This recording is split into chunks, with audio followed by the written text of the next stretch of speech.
Hello, welcome back to Soul Sessions with Creative Mind. Good to be here. And this series we're doing now is about trauma and resilience. Mm-hmm. And today's topic is redefining trauma and empowering resilience. And it's basically an overview of what we wanted to have this conversation about trauma.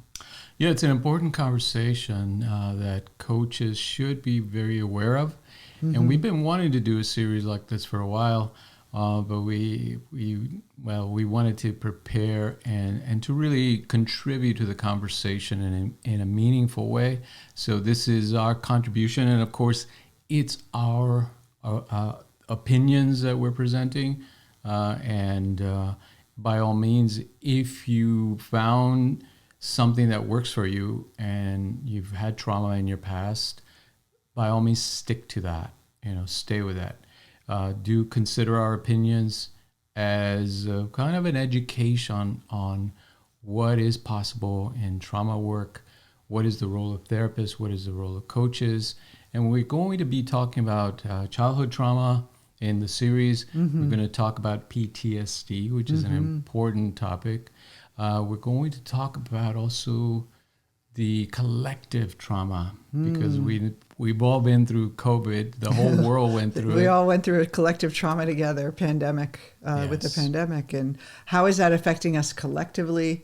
How can we be resilient in times of when a community, a crisis that happens in a community? This happens with natural disasters, things that, volcano going off in Tonga, pandemics, and how do we deal with difficult things in life as a community and collectively as human beings as we have our challenges just being on this earth. So it's going to be an interesting topic too. But today we're going to just give an overview on trauma and the resilience model that's related to it. And how we define those terms and why the definitions are important. And we do want to invite you to go to our Facebook group. It's called Discover Jungian Coaching and with Creative Mind. And you'll be able to interact with us and our team of coaches. We have posted we told our members about the series, and we had some questions. So we're going to be answering questions on each episode. So today we'll start off with the first question. And the question is, I would like to know how this works for continuous secondary trauma that social workers and first responders experience over the years. Does resilience ever weaken? Do people become hardened? And how does that relate to addiction?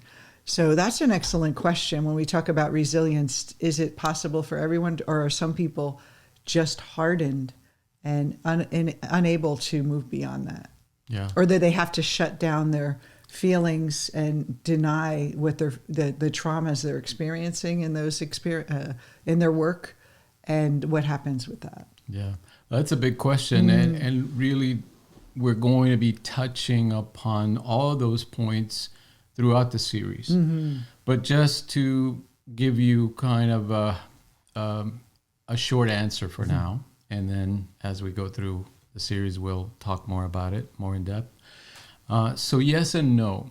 We know it's an individual experience, meaning some people are very resilient and they might go through very hard, difficult situations and bounce back, right? Without much needing for extra support or therapy or coaching. Other people do not have those resources, either genetically or socially. Yeah, I think socially is really important. You have people to talk about what happened and process, besides just keeping it inside. Yeah. Yes, emotionally. And so those experiences of observing, helping people in a hospital setting or a clinic setting or a trauma center continuously kind of weighs on them. And trauma does tend to have a cumulative effect, meaning the they might be small experiences, but because there are many experiences over time. Like she was saying, continuous. Yes. Like every day you're dealing with car accidents and people dying in front of you. And like I can imagine all those wonderful frontline workers in the hospital for the past 2 years are getting exhausted from all, dealing with COVID. That's right. So their resiliency would tend to be overwhelmed, and they themselves then experience secondary trauma. Mm-hmm. They've absorbed a lot of those difficult situations into their own mind, and they experience depression, anxiety, drug addiction. A lot of them too have to be isolated because they're working with infectious people. I've heard a lot of them stay away from their families, so they have to isolate from their families so they don't affect their families. So they're isolated and they're dealing with this very intense work. So definitely need our help and to cope and become resilient again, because this isn't forever, but it definitely will have an impact on people. Yes, absolutely. And so self-care and hospitals and clinics should be aware of this, that, people need self-care. They need counselors to help them cope with difficult situations. And some do, of course. And we'll probably answer more of your questions about resilience as we go through today. But let's start off with, how would you define trauma, Rob? Yeah, so trauma, and this is a working definition more for lay people that aren't necessarily clinicians. So it's the individual's coping mechanisms, or when the individual's coping mechanisms are overwhelmed by circumstances. So you have like a set point. Everyone has a certain toleration point, I guess, where I can cope with this. Someone's upset with me, I can cope with it, but it's something that kind of knocks their system out of place, their coping system and survival system. Overwhelm. I mean, we both had that feeling where we experience something that we feel, I'm not ready to handle this, right? To really deal with this situation. And that sense of overwhelm, we either fight, freeze, or run away.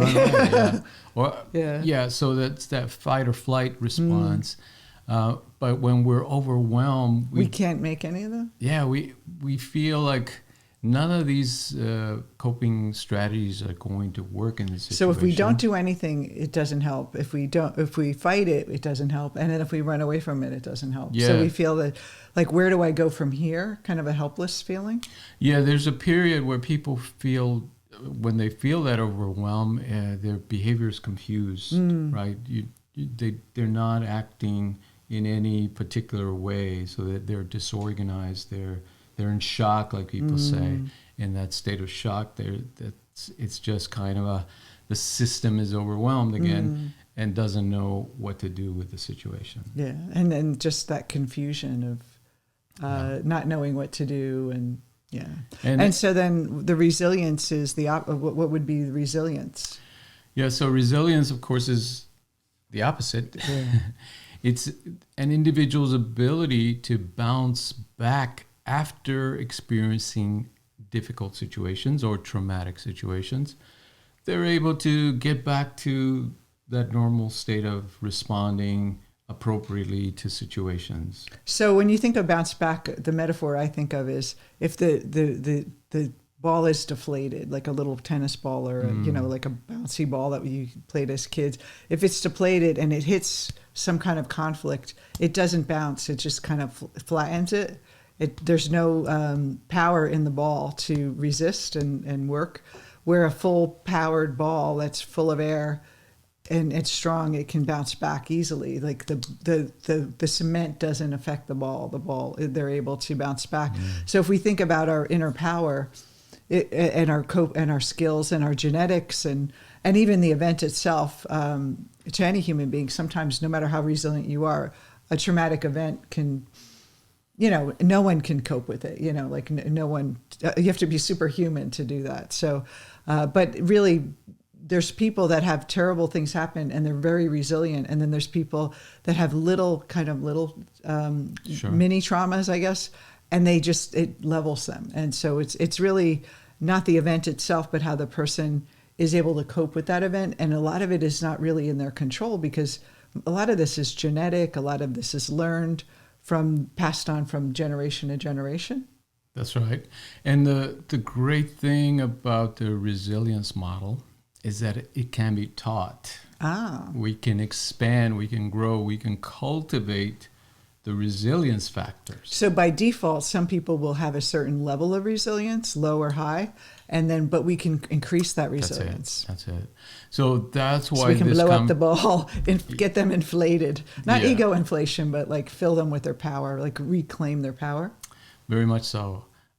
That's why resilience is such a powerful concept, and it doesn't get the traction and attention in the media. It's not as sexy. It's not as sexy as trauma, right? We want to understand more about trauma and read about it, but resilience is such an important part because, especially if you have kids or young people in your life, you can help them understand how to deal and how to cope with life. Not only cope, but learn from it. And, we'll talk about some of those things as we go along.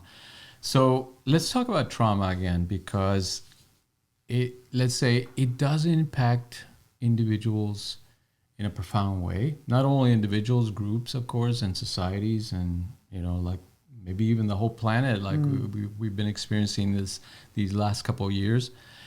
What does it do to us as human beings?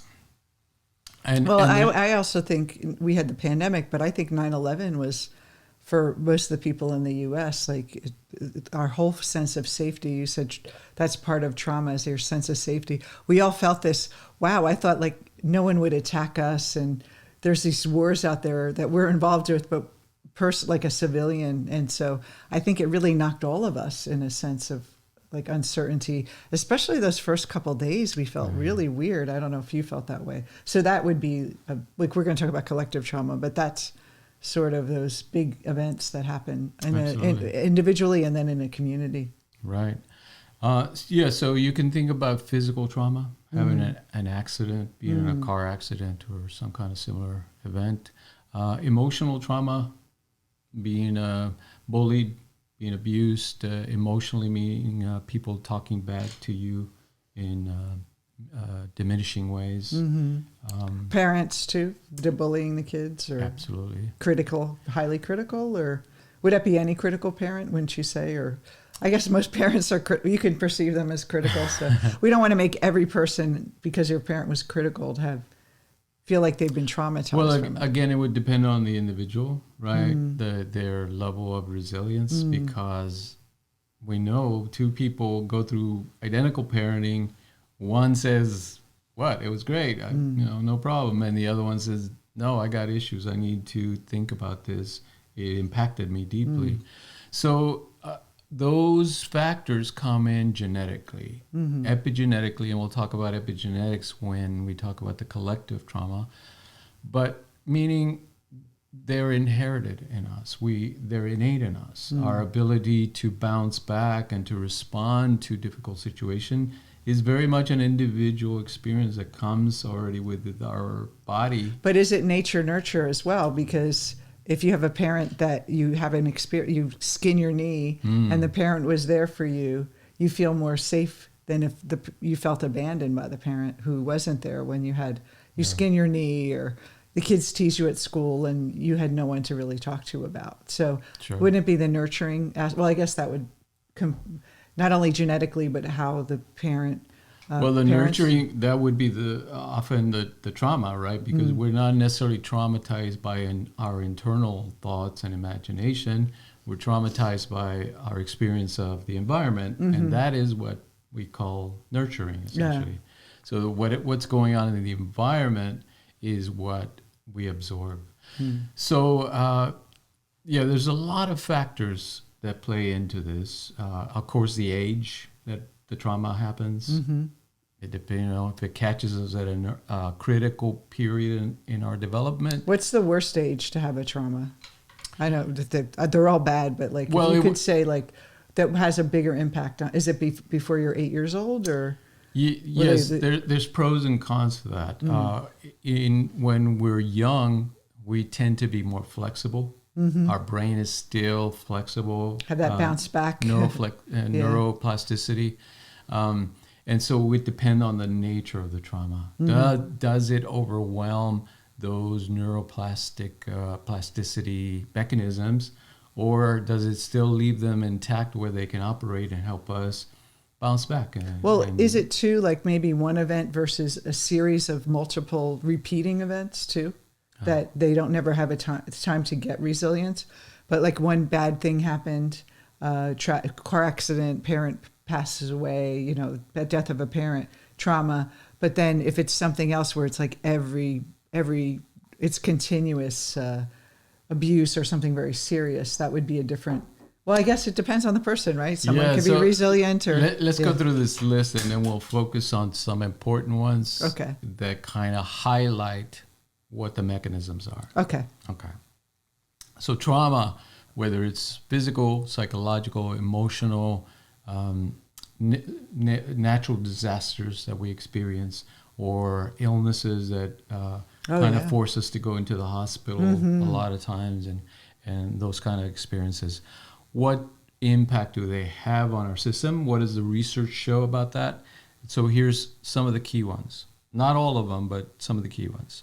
So they impact our sense of safety, right? We don't feel as secure as we should, or that as we can in our world, in our society, in our relationships. We have difficulty after we experience traumatic impacts. We have difficulty regulating our meaning self-regulation. Like kind of keep ourselves together in a way. Like right. I'm not in control of my emotions. I'm not in control of my thoughts. Yeah, it means the ability to understand emotional experiences and adjust or manage emotions. Right, that's self-regulation. We might have academic problems, especially as children. Right, if we're being bullied, can't focus. We can't focus. We're in fear, and yes, it impacts our self-concept. What people used to call self-esteem. It's no longer popular, but obviously it's still... not popular. Trauma is more popular now. And codependency was from the 80s. Now trauma is the new thing that people talk about. Long-term physical health issues. Yeah. We've found that a lot of people that have done our shadow work that have had physical illness, physical things like autoimmune or even eating problems, like obsessive eating and stuff like that, that doing the emotional work and through the coaching model, those things free up because they start to get that sense of self-control again. So there's like, if you feel out of control and your body's in constant state of fear, it's going to affect your physiology. It's going to affect everything. Yeah. And you have more. Yeah, there's still more. And again, this is not a comprehensive list, but some of the key elements, right? Traumatic experiences can impact our cognitive skills, our ability to solve problems, our concentration, right? We see this a lot in kids as well. Our abstract reasoning. What is that? Abstract reasoning is our ability to think through things that we're not seeing in front of us, right? So if somebody says, do you think that's just what is going on in society or what is going on in the city or in the news? Mm-hmm. That's our abstract reasoning. We're able kind of like critical thinking in a way? Very much so. We were able to put ourselves in different situations through our imagination and reach conclusions about what is right and wrong. So like right now, everything is so divided of what the truth is. And so someone who has had trauma can't really kind of conceptualize or have critical thinking of what I'm listening. Is it true or not? And they're kind of more, would they be more like sponges to take on an idea and not really like question? Like, is this real? And they kind of like, I don't want to say cultish, but they can be. They're more susceptible because they don't know how to think their way through maybe there's another option. It's like, oh, this must be the option, and sort of not thinking things through. Absolutely. Emotional distress, such as depression or anxiety. So if we've had traumatic experiences in our past, and especially if we haven't dealt with them through therapy or through some other means, we're more prone to get depressed, become anxious, and especially in stressful situations. Well, if we have trauma, wouldn't it create like anger, like a frustration with that, like inability to kind of fight back? And then if we don't deal with it, that's what depression is suppressed anger. We haven't really processed the emotion around that event. Well, yes. And then feel powerless in life. And then it's like another layer of resentment that comes into like yourself. Yeah. And even being mad at yourself for not bouncing back. Don't you think a lot of people have that self-judgment? Like, I should be stronger than this. And But people can become depressed and anxious for other reasons. So it's not strictly due to trauma. Yeah. It impacts interpersonal relationships and social skills. So your ability to feel comfortable in groups, in parties, and office meetings, it impacts that. You might experience aggression, hostility, and risk-taking. I've seen this a lot in children when they're not treated and they've experienced trauma. They often appear to be kids that are rebellious. Is it like the bully? Out. Even the bully could be maybe even bullying other kids, but it's essentially that it's a cry for help that they're saying, I need to attend to this problem. Yeah, I think I don't know how. Do you think that it's because children, if they're troublemakers, and it's the way to get the parent, like the teacher says Johnny's having trouble and calls the parents, it's the way that maybe the kid to get attention from the parents in a negative way? Not. Is that it's not deliberate. Yeah, no. But I mean, they get a payoff from it, and so they're unconsciously acting out of that rebellious thing. Yes. And then risk-taking, too, I find people, they're afraid of the world. If they've had a trauma, the world is a dangerous place. So, well, risk-taking means that they act recklessly. Oh, they do take risks. Yeah. Okay. Yeah. But they're doing it kind of in that self-destructive way. Driving real fast. Going gambling and spending their life savings on, Vegas, or throwing their relationships away. Could be that. People, running away from home. Simple agitation and irritability. Right. So often people miss the signs of depression, especially in young people or children, because the kid is irritable, and it's interpreted as this kid is a bad apple Or difficult. Yeah. When in reality, it's more that it's pointing toward depression, to an unattended trauma. And then withdrawal, of course, which is kind of the saddest one, because then the person begins to cut themselves off from the people that could help them. Isolation. Yes, they isolate themselves. Because they maybe don't trust other people. They don't trust themselves with the world. Yes. So they would probably have a remote job where they don't have to interact with other people, or something that they would do to stay away from, like maybe machines or something that they don't have to. Yes. To kind of cope with the emotional part of social interaction. Yes, that's it. So you see, it can impact us in so many different ways. And so there is no like one way of being traumatized. It can express itself in many different ways. Can I ask you a question? I think it is coming up a lot, because I think as just in personal development, people are starting to realize that it's not just about thinking positive and, motivation, that there is the impact of childhood. And I think, maybe instead of just saying it's your, inner child and all that, maybe this trauma, kind of everyone's talking about trauma because it is true that our childhood impacts us. Do you think that's what they're trying to kind of get at with, I don't know, I'm just thinking that it's really helping people understand that your childhood and early life experiences have a big impact on shaping who you are. But I wonder if people, I guess the danger is that everything's a trauma, and then the things that it's either underdiagnosed or overdiagnosed. So Absolutely. how would you Yeah. know, like, I guess the question again goes back to what you said of the definition. Does it overwhelm the system, or is it just a terrible, like kind of a, thing that happened to us, but we're kind of able to cope with it, but it's not like a deep, debilitating trauma. And so does trauma come in a spectrum? That's my question to you, doctor. Because it's good for people to be aware that, there's some things, exactly. even things we forgot. A lot of people, I didn't realize, I forgot about this thing that happened to me, and you suppress it, and then you wonder why your life isn't working. It's good to discover and look at the past, but I think in a way it can lock you into the past and keep you stuck there. So we have to balance it out in a way. Yeah.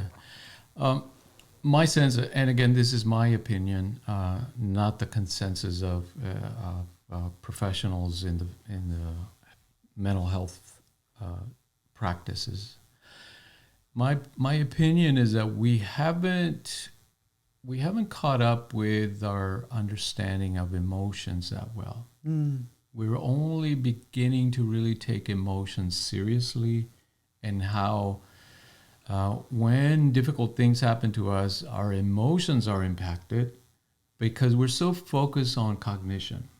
So often we say, if cognition is working okay, the person is good to go. If they're getting good grades and they're making good money, they're effective, they're able to work. Yeah, able to work, yeah.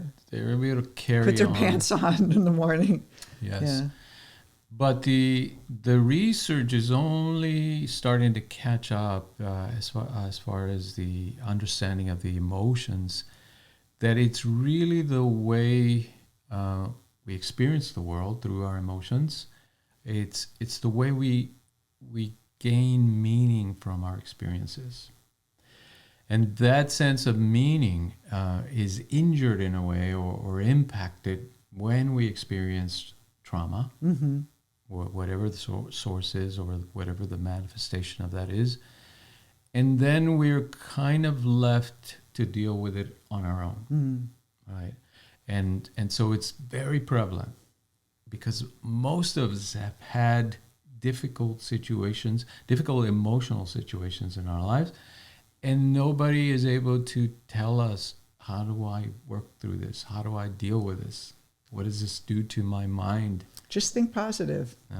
And just carry on, right? Yeah. Stiff upper lip. To think positive, look at the strong. good side, and Yes. And we don't ever ask how we feel. What are you going to do? We always well, what are you going to do about it? Your problem versus how do I feel about this problem, and what's going on underneath. What the problem is, many times our problems in life are just a symptom of something else deeper, and we have to figure out what that is. But no one seems to think that. It's like, if I just move the furniture around and it readjust everything on the outside, then I could find happiness somehow. Yes. So the conversation about trauma is good. Definitely that it's out there. That athletes and celebrities often might talk about abuse, the importance of self-care, and the importance of therapy, and paying attention to your mind and all that. That's definitely a good step forward.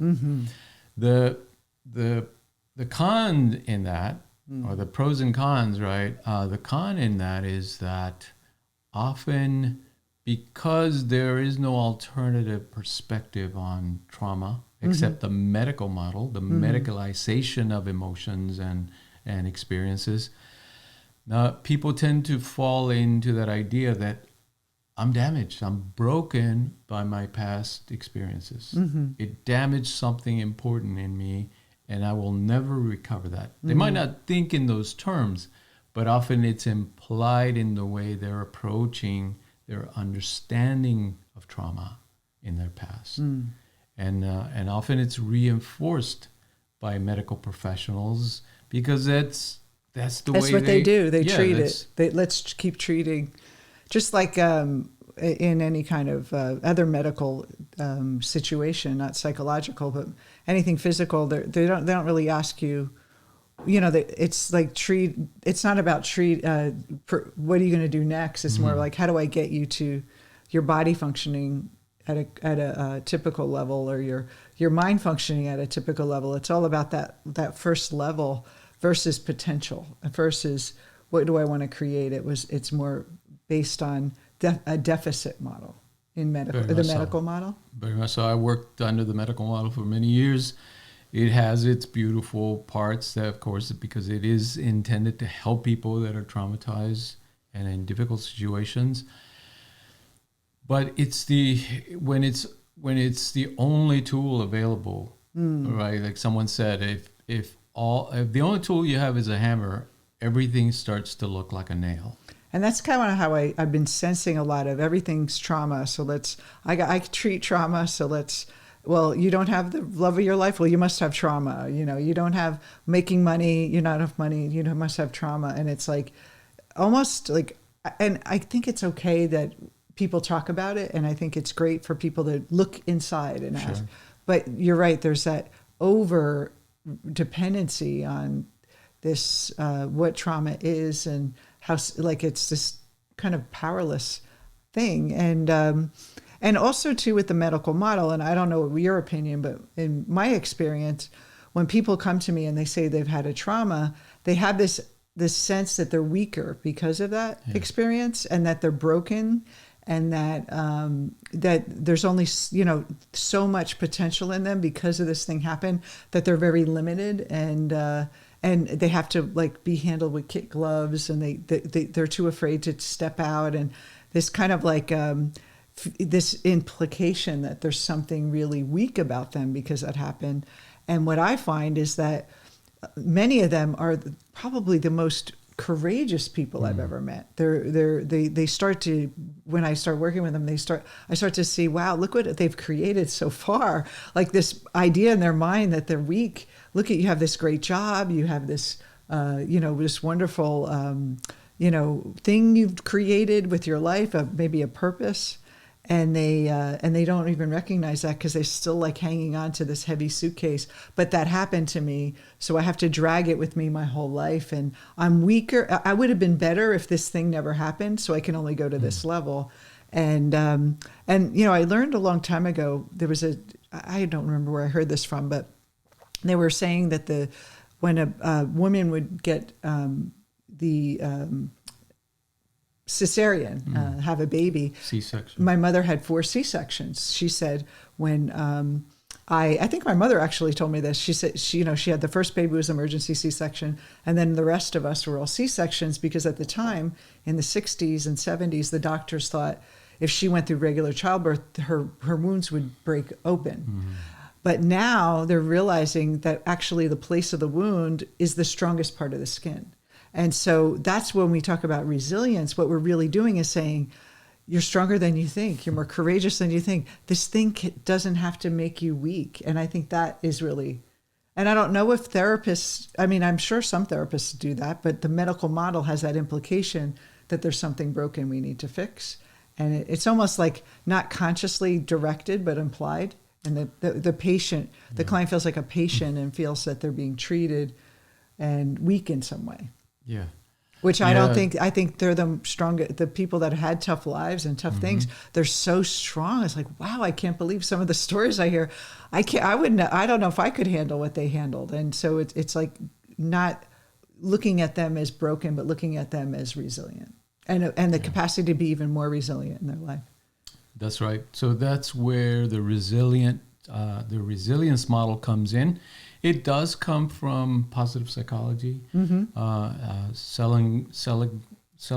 Yeah, back in the 80s, kind of did this white paper calling psychologists, mental health professionals, to think about ways that what we know about the mind, what we know about how humans behave, how we could help them understand that they are powerful, that they have this ability to bounce back, to persevere, to survive and thrive. Not only survive, but thrive in difficult situations. And that's a very different perspective than the medical model, right? The medical model does come from trauma, meaning it came from the idea of physical injury. Mm-hmm. If you were traumatized, it meant that something happened to your body. The trauma center, right, in the yes, in the emergency room is like trauma unit, right? That's right. And certainly we shouldn't get rid of it just because it does come from that kind of medical model trauma. Because some people are, in a sense, both injured physically and even emotionally by their difficult experiences. Mm-hmm. Right? They go through wars, they go through famines, they might go through refugee situations, or even witnessing as someone else getting injured that they love. Yes, and often those kind of situations do require a medical approach in a sense, because they might need supporting medication and besides the psychotherapy or treatment that they get. But the resilience model then is focused on, well, what is powerful, what is strong about an individual, despite their difficulties, right? Despite the difficulties of the world. And let's start with four of these factors. So we can say that a person is resilient, meaning they're able to bounce back if they have an active coping style.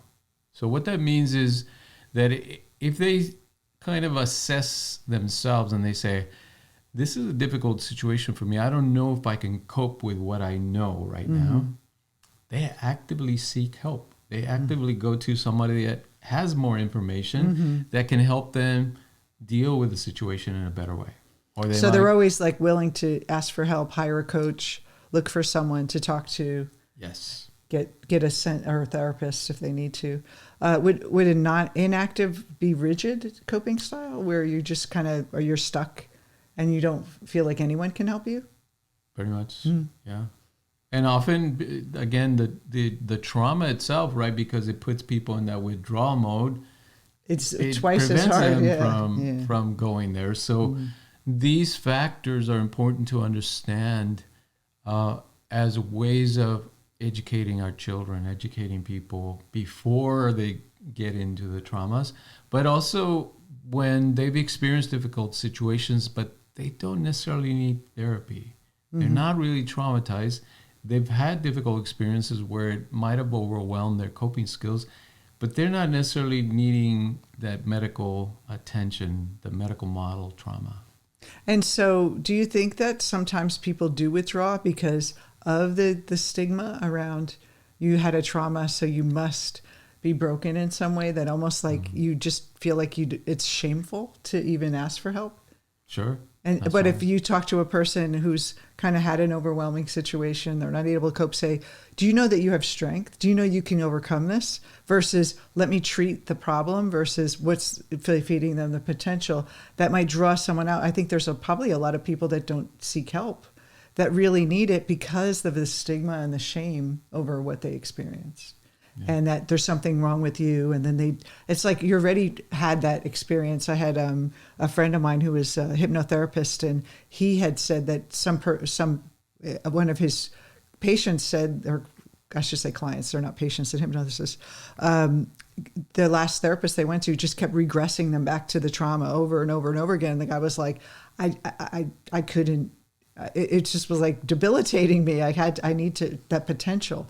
So we don't want to deny it, but we can't just stay stuck in it either. That's right. So an active coping style is a protective factor, a resilience factor. Another one is cognitive flexibility. The ability to bend your mind, your thoughts. Well, to be flexible, right? Yeah. That if something is out of the ordinary, something is kind of that life throws you a curveball, you're able to deal with it. You know, you might not be happy, it might not be the best situation, but you're like you're flexible. Able to think through it versus like emotion, like you don't have that, your emotions just take over and you shut down. Right, because let's say the opposite trait would be someone who insists that they are entitled to have life give them what they need. Or that everyone's out, like insists that the world is terrible, everyone's terrible, and not really kind of like pushing, it's not safe to be in the world kind of thing. All those things, because cognitive flexibility simply means you're tolerant of different people's styles, different situations, and you're not that judgmental. Taking everything personally, like hyper personally. Yeah. Yes, that's it. You're not taking things personally. You're understanding, okay, people are a little bit nuts sometimes. That's okay, right? That's just part of the universe, part of the way people are, and you deal with it. Whereas when you have a rigid coping style, you say, I can only cope with this if I get my way, or if certain things line up in a certain way. So cognitive flexibility is a protective factor. This is a big one for us, and as coaches, we often do this. When you say this, I always think of the bug, the locust. Oh, no. The locust. Locus simply means the place. Yeah. The place of control, the locus of control is internal versus external. Like you have self-efficacy. You can change. You can choose your life. You have the power to choose your response. You have the power to choose, direct your life. Very much so. That no matter what happens to me, I can choose my experience. Kind of like Viktor Frankl says. He was in the Holocaust in a camp, and he had the locus of control that I could choose how I experience this. The internal locus of control. That's it. So the other world, and then noticing that the guards, they didn't have a locus of control because they were just doing what they were told, and they didn't have any power. And he said, God, they're going to really regret after this is over. When they're going to have to live with themselves, and I get to be free. Even though I'm in a prison, I get to be free because my mind is free, and that's the locus of control. That you're not trapped by by life. You're free to choose how to respond. Yes. And the opposite of this, of course, is the external locus of control, and that's where learned helplessness comes from. That you feel that the external has so much more power than you do, and that it overwhelms your senses again. It overwhelms your capacity to deal with it. Internal locus of control says the opposite. Whatever is going on, whatever is happening, I might have a difficult time, but I will be able to deal with it. My internal locus of control is strong, and I feel I can manage this somehow. Okay. I'll get through it. And then the last one, as we wrap up. Spirituality. And now this one is not often mentioned, even in positive psychology. They do mention some of the research around people that have a religious faith, perhaps have a more protection against trauma because of their belief. But what we mean through spirituality is it's not necessarily religion or religious, although that can be part of it. But a spiritual sense of yourself means that, like you're more than your sense that you're greater than just the human self. That's right. You're connected to something bigger than your individual mind experience, and that, of course, often, let's say in modern human life in 2022, many people have lost that connection. Yeah, I mean, really, truly, and a lot of people are leaving their major religions they grew up with, and then those people are having children that aren't raising their kids in any kind of structure, which is okay, but then they're not replacing with anything. That's it. And there's no, the Instagram religion, is happening. If you get a likes, there's the divine smiling down on you. So we need to define what that is. And then also now, because of everything online, there's so many different spiritual beliefs and ideas that I think people are getting a mishmash of belief systems and theories, and they don't have like a teacher to help them make sense of what do you believe and follow one system. They're digging a lot of shallow holes and not really sticking with one system. And so when one gets a little difficult, they move to the next one this one's faster and nicer. I don't have to face the difficulty. So having a true spiritual life is really important. And a solid, like, kind of understanding of what your worldview is. What's my philosophy? Yeah. All of these factors protect you from those difficult experiences so that you're not traumatized. You're able to bounce back after you go through those experiences. So let's talk about the next. We're going to be going to the next series, the next segment of our series. We're going to talk about PTSD. Childhood. Oh, that's right. Childhood trauma. So we're going to really go into the childhood and what happens when we're kids and how you're the expert, you're a child psychologist. What is really happening in the child's mind and how they perceive reality and that kind of patterning of the brain and the rewiring that happens at that time. The growth spurts and all those brain type of solidifying. They're open to more suggestions and also open for possibilities as well. Yeah. And then I'm sure we'll get a lot of questions about parenting, and a lot of our clients will tell us, "Oh, I wish I would have known this when my kids were young. I could have been different." But we want to, just educate you, and hopefully you pass it on to your friends that have kids, and as a child have a better understanding even how your parents experience. So definitely the takeaway of this call is that you can develop these skills and you can help your kids develop these skills. We all have this capacity to learn new coping styles, new ways of doing our life, new ways of understanding even past events. Let's say as we develop these resilience skills, they can even help us cope with our past experiences and understand them in a better way. So we will see you next week on Soul Sessions. If you haven't subscribed to our YouTube channel, push the button below and get a notification every time we drop a new episode.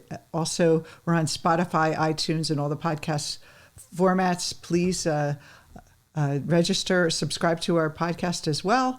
And if not, join our group, Facebook group, Jungian, Discover Jungian Coaching with Creative Mind, and say hello to us and ask us questions, and we'd love to interact with you. So we'll see you next week. Thanks for watching and listening. Take care. Bye-bye. Bye.